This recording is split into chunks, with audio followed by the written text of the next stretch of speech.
নমস্কাৰ বন্ধু বান্ধৱীসকল, আপোনালোকৰ অসম চৰকাৰৰ ফালৰ পৰা পুনৰ গ্ৰেড 3 এণ্ড গ্ৰেড 4ৰ নতুন চাকৰি মুকলি কৰা হৈছে, য'ত আপোনালোকে অষ্টম দশম শ্ৰেণী উত্তীৰ্ণ হ'লে আপোনালোকে এইসমূহ পদৰ বাবে আবেদন কৰিব পাৰিব।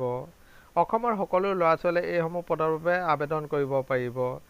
আপোনালোকৰ কি পদ আছে, কোৱালিফিকেশ্যন কি বিচাৰিছে, কিমান বয়সলৈকে আপোনালোকে আবেদন কৰিব পাৰিব, সবিশেষ জানিবৰ কাৰণে আমাৰ এই ভিডিঅ'টো আপোনালোকে শেষলৈকে চাই থাকিব। বলক ভিডিঅ'টো আৰম্ভ কৰোঁ।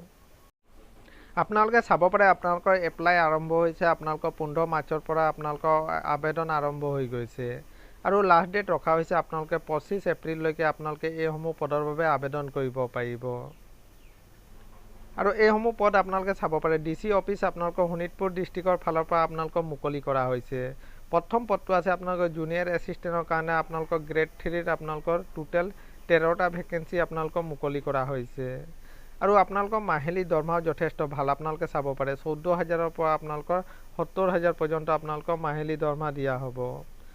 আৰু কোৱালিফিকেশ্যন বিচাৰিছে আপোনালোকে চাব পাৰে আপোনালোকে বেচলাৰ ডিগ্ৰী কৰা হ'ব লাগিব, লগতে আপোনালোকৰ 6 মান্থ ডিপ্ল'মা আপোনালোকে থাকিলেই আপোনালোকে আবেদন কৰিব পাৰিব। আৰু 2 নম্বৰ ভেকেঞ্চিটো আছে আপোনালোকৰ মাল্টি টেস্কিং ষ্টাফ গ্ৰেড 4ৰ কাৰণে।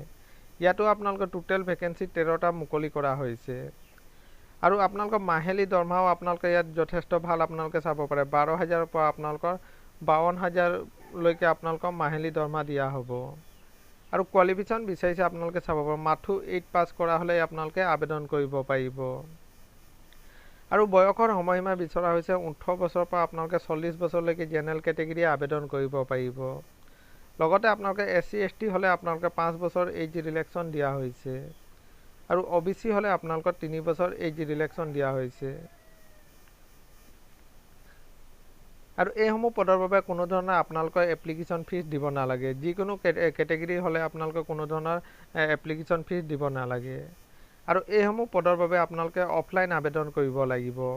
আপোনালোকে ষ্টেণ্ডাৰ্ড ফৰ্ম ফিল আপ কৰি আপোনালোকৰ নিজৰ ডকুমেণ্টছসমূহ লগত জেৰক্স কপি আপোনালোকে গাঁঠি চেণ্ড কৰিব লাগিব। আপোনালোকে পোষ্টযোগে পঠাব লাগিব। এইটো এড্ৰেছত আপোনালোকে পোষ্টযোগে পঠাব লাগিব। আৰু কি ডকুমেণ্টছ লগত দিব লাগিব আপোনালোকে চাব পাৰে আপোনালোকৰ এজ প্ৰুফ, আপোনালোকৰ education qualification certificate, marksheet, caste certificate, employment exchange কাৰ্ডখন, 2 copy passport size photo, proof of resident আপোনালোকৰ PRC বা আপোনালোকৰ ভোটাৰ ID খন দিব লাগিব। তাৰপিছত আপোনালোকৰ computer diploma in degree certificate only আপোনালোকৰ গ্ৰেড 3 জুনিয়ৰ এছিষ্টেণ্ট পদটোৰ কাৰণে। এইটোৱে আছিলে বন্ধু বান্ধৱীসকল এটা সৰু সুৰা ইনফৰ্মেশ্যন। সদায় এইদৰে জব নটিফিকেশ্যন পাই থাকিবৰ কাৰণে আমাৰ চেনেলটো ছাবস্ক্ৰাইব কৰি দিব। ধন্যবাদ।